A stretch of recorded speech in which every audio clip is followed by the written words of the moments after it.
It was October 12, 2024, when my world shattered. The evening air carried a bite, slipping through the cracks of my old Victorian home, the one I'd paid off before Marcus was even born. The kitchen smelled of cinnamon from the apple pie I'd baked that afternoon, a comfort I'd turned to after another long day of job hunting. I was at the sink, washing dishes, when Marcus and Tara walked in. The clink of my wedding ring against the porcelain was the only sound for a moment, until Marcus cleared his throat. "Mom," he said, his voice sharp, like he'd rehearsed it, "we need to talk." I turned, drying my hands on a faded dish towel, and saw them standing there. Marcus, tall and broad like his father, but with a hardness in his eyes I didn't recognize, and Tara, her arms crossed, her lips pursed like she'd bitten into a lemon. They sat at the oak table, the one where I'd helped Marcus with his homework, where we'd laughed over late-night pizza. Now it felt like a courtroom. "You lost your job," Marcus said, not meeting my eyes. "The library thing, it's gone, right?" I nodded, my throat tight. The library had cut my hours a month ago. A budget thing, they said. I'd been a part-time clerk there for 10 years, shelving books, helping kids find stories, loving the quiet. It wasn't much money, but it kept me busy, gave me purpose. "Yeah," I said softly, "but I'm looking for something else." Tara snorted, a small cruel sound. "Evelyn, you're almost 70. Who's going to hire you?" Her words landed like a slap, but I kept my face steady. I'd faced worse than her condescension, years of it, ever since she married Marcus 5 years ago, always hinting I was too old, too frail, too much of a burden. Marcus shifted in his chair, his fingers tapping the table. "Mom, it's not just that. You can't stay here anymore. We can't keep carrying you." Carrying me, the words burned. This house, my house, was paid for with my late husband's life insurance, and my own relentless frugality.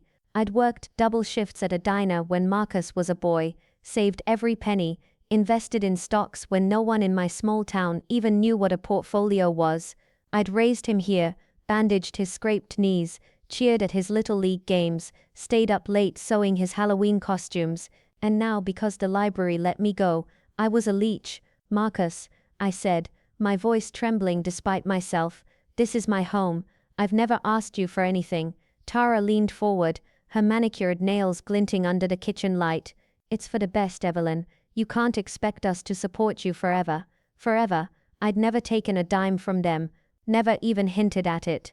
I wanted to scream, to tell them the truth, that I was sitting on $12.4 million, a fortune I'd built quietly over 40 years.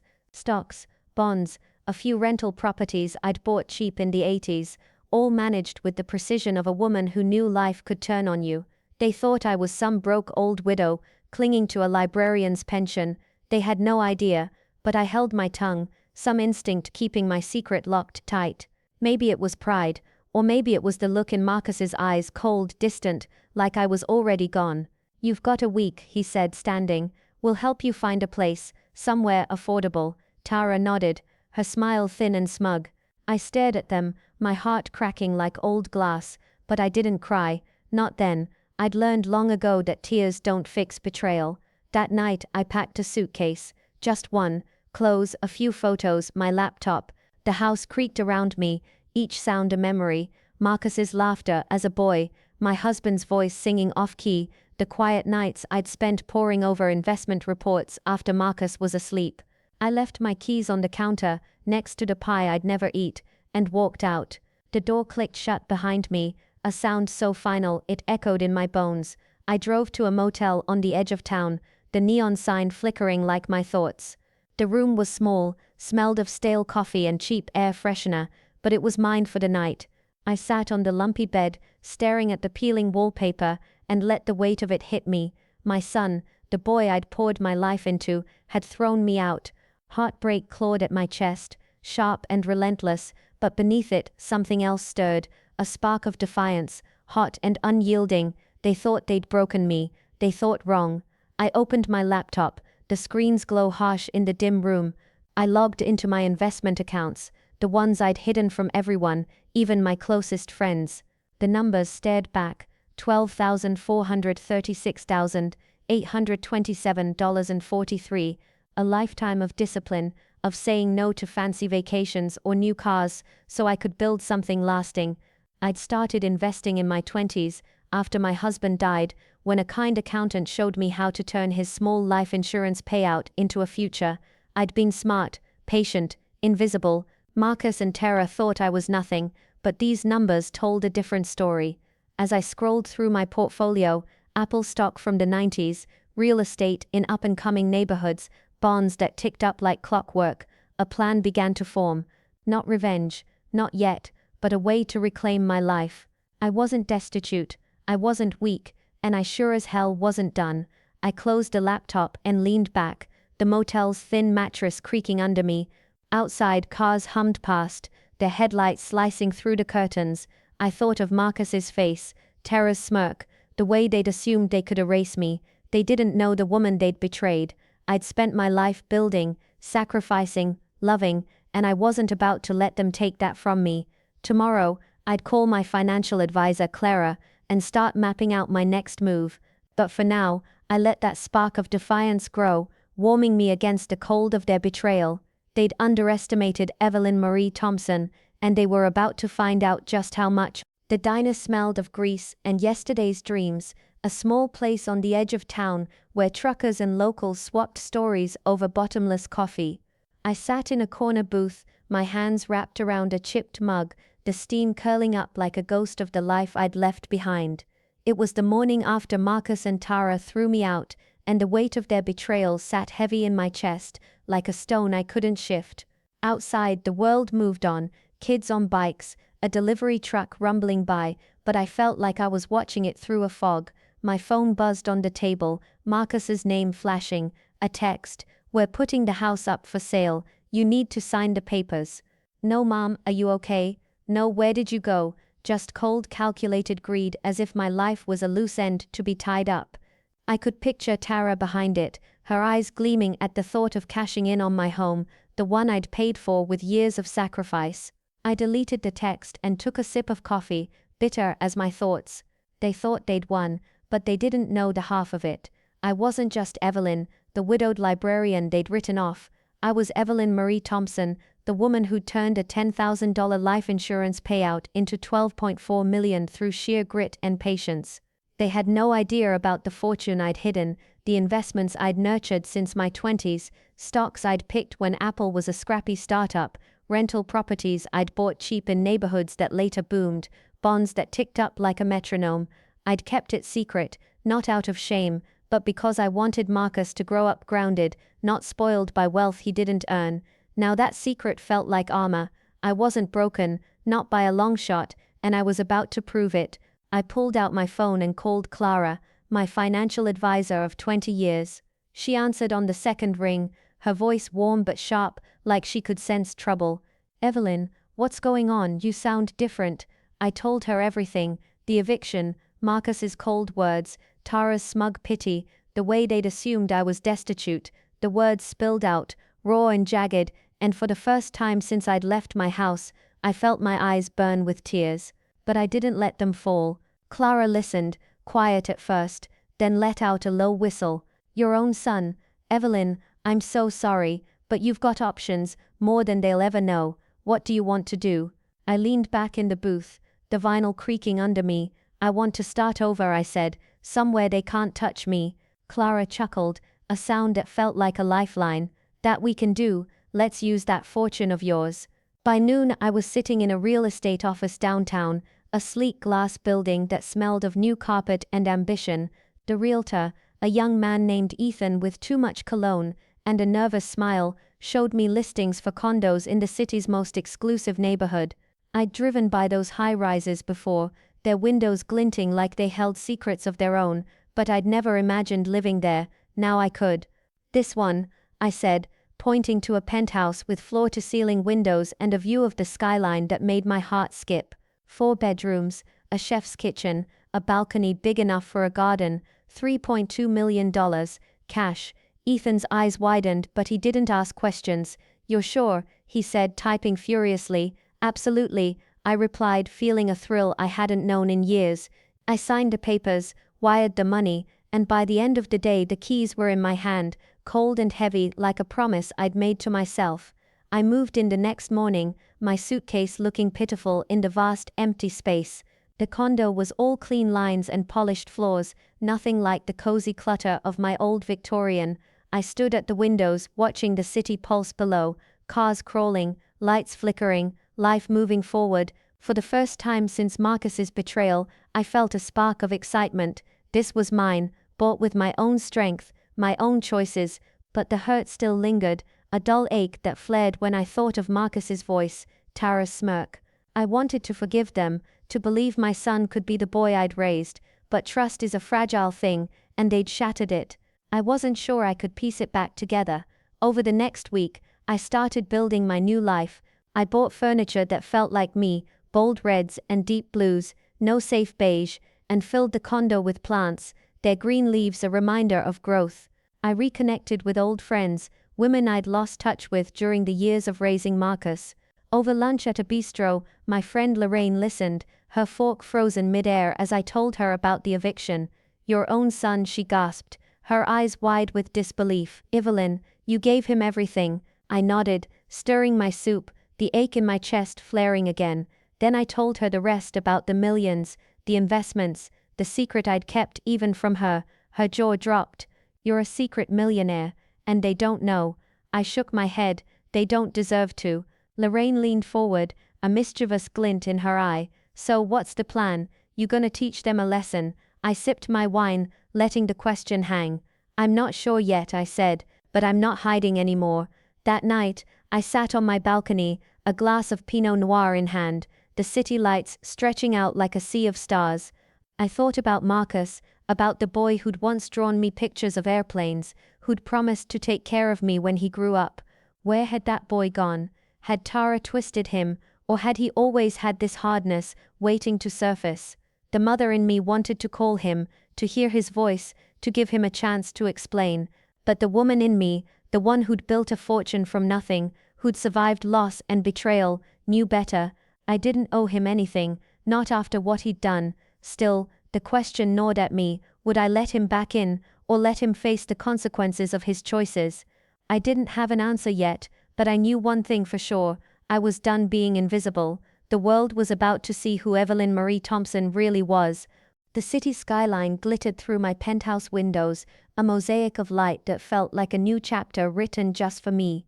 3 weeks had passed since Marcus and Tara threw me out, and I'd settled into my condo, its bold colors and open spaces a stark contrast to the cramped motel room where I'd spent that first night. I was 68, starting over, and for the first time in years I felt alive, free, even, but the scar of their betrayal hadn't faded. It pulsed beneath the surface, sharp and raw, every time my phone buzzed with another message from Marcus. "Mom, we need to talk about the house. Sign the papers, it's easier this way." No apologies, no regret, just demands as if I owed them my life's work. I ignored them, letting the silence speak for me. They thought they could erase me, but they were about to learn just how wrong they were. It started with a photo. I'd attended a charity gala, one I'd supported quietly for years, donating to causes for single mothers and local libraries. I'd always stayed in the shadows, writing checks without fanfare, but this time, I stepped into the light.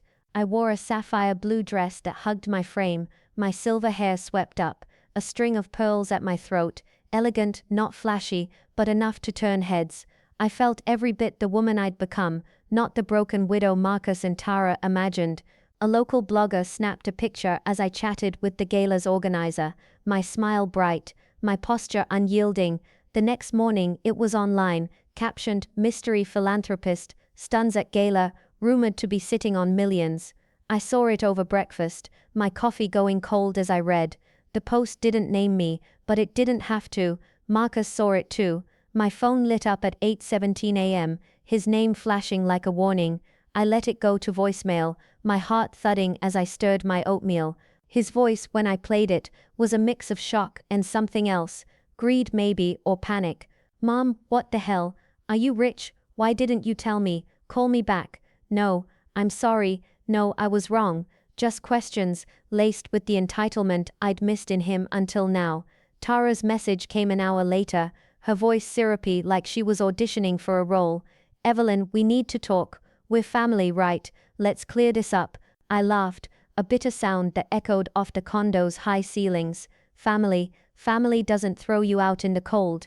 I deleted both messages and went for a walk, the autumn air sharp against my skin grounding me. They knew now, or at least they suspected. My secret was slipping out, and I wasn't sure how I felt about it. The calls didn't stop. Marcus tried twice more that day, then texted, "Mom, seriously, what's going on? People are talking." Tara's friends, women I'd never liked, started messaging too, their words cloaked in fake concern. "Heard you're doing well, Evelyn. Let's grab coffee." I ignored them all, but the pressure was building, like a storm gathering on the horizon. I wasn't ready to face them, not yet. Instead, I threw myself into my new life. I'd started a scholarship fund for single mothers, something I'd dreamed of for years but never had the time to launch. I met with lawyers and nonprofits, setting up grants that would help women like the one I'd been strong but stretched thin, balancing love and survival. Every meeting, every signature, felt like a brick in the wall I was building around my future. I wasn't just surviving, I was creating. But Marcus and Tara weren't done. My lawyer David called me that afternoon, his voice calm but edged with warning. "They've hired an attorney, Evelyn. They're pushing to sell the house, claiming you abandoned it." I stood in my kitchen, gripping the marble counter, my knuckles white. "Abandoned," I said, my voice low. "It's my house, paid for in my name." David chuckled, a sound that eased the knot in my chest. "Exactly, they've got no case but they're trying to bully you. Want me to stall them?" I nodded, though he couldn't see it. "Stall them," I said. "Let them think they're winning." He paused, then added, "You're a force, Evelyn. Let me know how far you want to take this." I didn't have an answer yet, but the idea of justice, not revenge but justice, was taking shape, solid and unyielding. The next day I went to a cafe near my condo, a cozy spot with exposed brick and a hum of conversation. I was reading emails about the scholarship fund when a shadow fell over my table. I looked up to see Lorraine, my old friend, her eyes wide with excitement. "Evelyn, you're famous," she said, sliding into the seat across from me. She pulled out her phone, showing me the gala photo, now shared across local social media. "People are buzzing. They're calling you the secret heiress." I groaned, but she laughed. "Own it, girl. You've earned it." We talked for hours, her warmth pulling me out of the fog I'd been in. I told her about Marcus's calls, Tara's fake sweetness, the lawyer's warning. Lorraine's face hardened. "They don't deserve you, Evelyn, not after what they did." I nodded, but the mother in me still ached. "He's my son," I said softly. "I keep hoping he'll wake up." Lorraine reached for my hand. "Maybe he will, but you don't have to wait for him." That night, I sat on my balcony, a blanket over my shoulders, the city's pulse steady below. I thought about the gala, the photo, the way my secret had spilled into the open. Part of me wanted to stay hidden, to keep my wealth quiet as I always had. But another part, the part that had walked out of my house with my head high, that had bought this condo with a single signature, wanted the world to know. Not for fame, but for power, to show Marcus and Tara that they hadn't broken me, that I was more than their pity or their greed. I sipped my tea, the steam curling into the night, and made a decision. I wouldn't hide anymore. If they wanted to come for me, they'd find a woman who wasn't afraid to fight back. The question was, how far would I go? I could sell the house myself, keep every cent, since it was legally mine. I could expose their betrayal publicly, let the town gossip do the rest. Or I could wait, let them come to me, let their desperation reveal who they really were. For now I chose to wait. Let them stew, let them wonder. The truth was out, and it was mine to wield. I wasn't the frail old woman they'd dismissed. I was Evelyn Marie Thompson, and I was just getting started. The air in my penthouse felt charged, like the calm before a thunderstorm, as I stood in my living room 2 months after Marcus and Tara's betrayal. The city skyline sparkled beyond the windows, a reminder of the life I'd carved out from the ashes of their cruelty.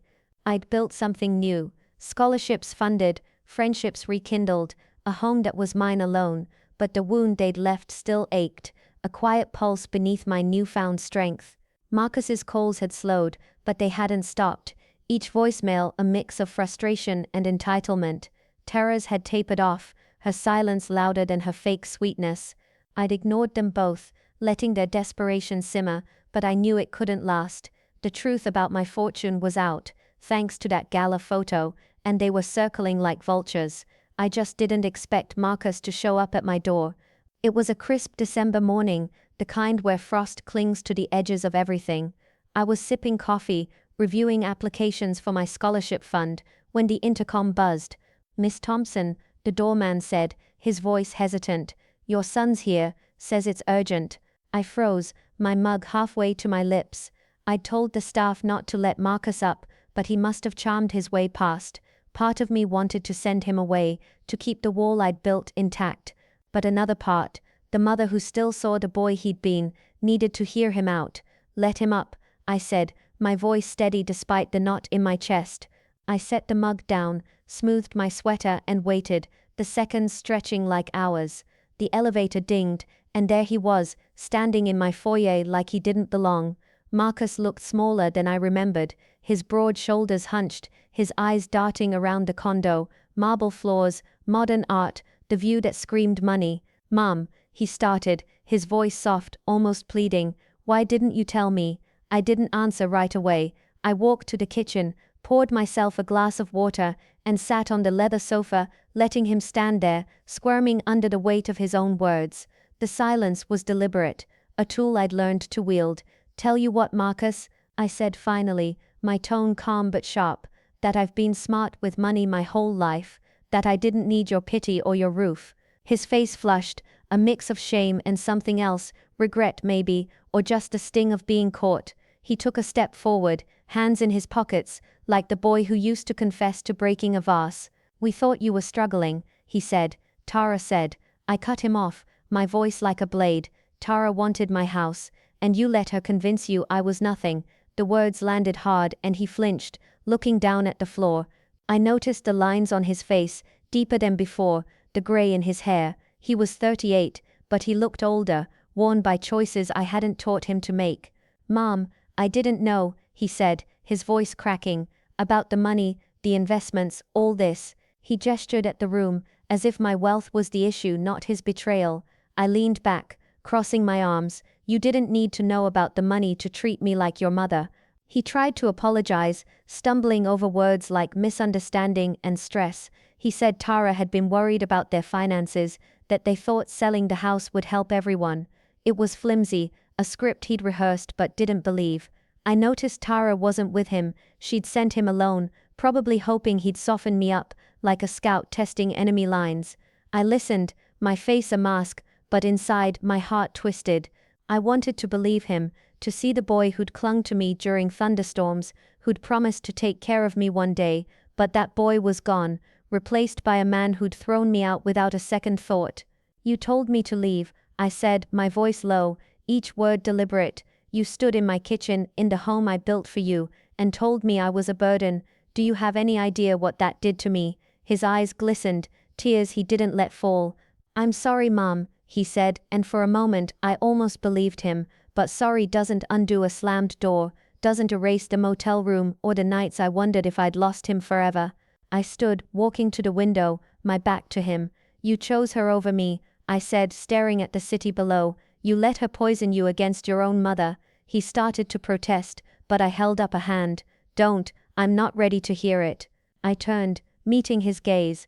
"You need to think about what you've done, Marcus. Really think. Then maybe we'll talk." His shoulders sagged, and he nodded, like a child dismissed. I walked him to the door, the click of it closing behind him echoing in the quiet. Alone again, I sank onto the sofa, the weight of the confrontation settling over me. My hands shook as I poured a glass of wine, the red catching the light like blood. I'd held my ground, but it didn't feel like victory. It felt like loss. Another piece of my son slipping away, maybe for good. I thought of calling Lorraine, but I didn't want to talk. Not yet.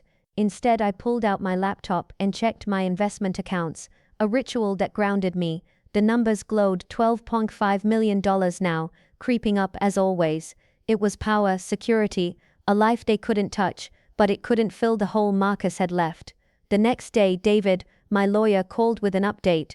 Marcus and Tara's attorney was pushing harder, claiming I'd gifted them the house years ago. A lie so bold it almost made me laugh. "They're desperate," David said. "The gala photos got them spooked. They know you're not broke." I leaned against my kitchen counter, the marble cool under my palms. What are my options? I asked. He laid them out: sell the house and keep every cent, since it was legally mine, sue for emotional distress, though that felt petty, or keep stalling, let their panic grow.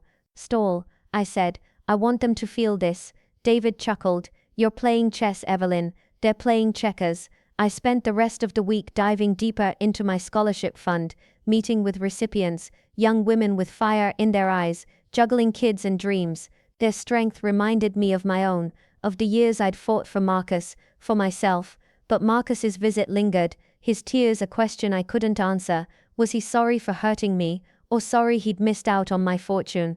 The mother in me wanted to give him a chance, but the woman in me, the one who'd walked away from that house with her head high, knew trust had to be earned. For now, I'd keep my distance, let him wrestle with his choices. The confrontation had been a step, not an end. I wasn't done fighting, not for justice, not for myself, and Marcus was about to learn just how strong his mother really was. Winter had settled over the city, blanketing the streets in a quiet chill, but my penthouse felt warm, alive with the life I'd built in the 3 months since Marcus and Tara's betrayal. The confrontation with Marcus had left me raw, his half-hearted apology echoing in my mind like a song I couldn't unhear. I'd sent him away, told him to think about what he'd done, and since then the silence between us had grown thick, heavy with unspoken questions. Would I forgive him? Could I? I didn't know yet, but I knew one thing: I wasn't the woman they'd thrown out anymore. At 69, I was standing taller than ever, my fortune a quiet strength, my new life a testament to resilience. I'd spent decades building something no one could take, and now I was living it on my terms. The scholarship fund had become my anchor. I'd poured myself into it, meeting with young women whose stories mirrored my own, single mothers balancing dreams and diapers, their eyes bright with determination. One afternoon, I sat with a recipient named Aisha, a 24-year-old nursing student with a toddler and a smile that could light a room. "Miss Evelyn," she said, clutching a coffee mug in my office, a cozy space I'd rented for the fund, "this scholarship means I can finish school without choosing between rent and groceries." I nodded, my throat tight. I saw myself in her, the Evelyn who'd worked nights at a diner to keep Marcus fed, who'd learned to invest because no one else was coming to save her. "You're going to do great things, Aisha," I said and meant it. Helping her and others like her filled a hole Marcus's betrayal had left. It wasn't family, but it was purpose, and that was enough for now. Marcus hadn't given up. His calls had slowed, but they'd changed, less demanding, more earnest. A week after our confrontation, he sent a letter, handwritten, delivered to my condo by courier. I found it on my kitchen counter, the paper trembling in my hands as I read. "Mom, I was wrong. I let Tara's fears about money cloud everything. I should have stood up for you, believed in you. I don't want your money. I just want you back. Please, let's talk." No mention of Tara, no excuses about the house. It was the closest he'd come to a real apology, and it stirred something in me, hope, maybe, or just the ghost of the boy I'd raised. I set the letter aside, not ready to respond. Forgiveness wasn't a switch I could flip. It was a road, and I wasn't sure where it led. Tara, meanwhile, had gone quiet. David, my lawyer, told me their marriage was unraveling. Rumors of fights, of Tara moving out for a week. "She's panicking," he said over the phone, his voice laced with amusement. "They're still pushing to sell the house, but their lawyer's floundering. Your name's on the deed, Evelyn. They've got nothing." I smiled, stirring my tea, the clink of the spoon steadying me. "Keep stalling," I said. "I'm not ready to let that go." The house wasn't just brick and mortar, it was my history, my triumph, the place where I'd become the woman I was. I hadn't decided what to do with it: sell it, keep it, turn it into something new, but I'd be damned if Tara got a cent. I started traveling, something I'd always put off for Marcus's sake. Paris in November, with its grey skies and buttery croissants, Tokyo in December, where the neon lights felt like a mirror to my own reinvention. Each trip chipped away at the weight of betrayal, replacing it with wonder. I sent postcards to Lorraine, who'd become my cheerleader, her texts full of emojis and encouragement. "You're living your best life, Evelyn. Screw those two." I laughed, but the ache lingered. I missed Marcus, not the man who'd betrayed me, but the boy who'd drawn airplanes and promised to fly me to the stars. Could he still be in there somewhere? One evening back in my condo, I sat on the balcony, a blanket over my shoulders, the city humming below. I'd just returned from a meeting with my scholarship board, where we'd approved 10 new grants. My fortune, $12.6 million now, was working, changing lives, proving I was more than a victim. I pulled out Marcus's letter again, tracing his jagged handwriting. I don't want your money, I just want you back. I wanted to believe him, but trust is a fragile thing, rebuilt slowly if at all. I thought of Aisha, of the women I was helping, of the life I'd created without him. Did I need him, or was it enough to know I'd survived? I decided to give him a chance, not a pass, but a step. I texted him, short and simple, coffee, next week, pick a place. His reply came instantly, thank you mom, I'll make this right. I didn't respond, letting the words sit. Tara was out of the picture, or so the rumors said, but I wasn't naive. I'd meet him, hear him out, but I'd keep my guard up. The house, the money, my heart, they were mine to protect. I'd learned that the hard way. As winter deepened, I walked through my condo, the plants I'd bought thriving in the soft light. I was 69, and I'd learned something vital. Respect isn't owed, it's earned. Marcus and Tara had forgotten that, but I never would. I looked out at the skyline, its lights steady and bright, and felt a quiet power. I wasn't just surviving, I was thriving, and that I realized was the truest justice of all. Whether Marcus could earn his way back into my life remained to be seen, but I wasn't waiting anymore. I was Evelyn Marie Thompson, and my story was far from over.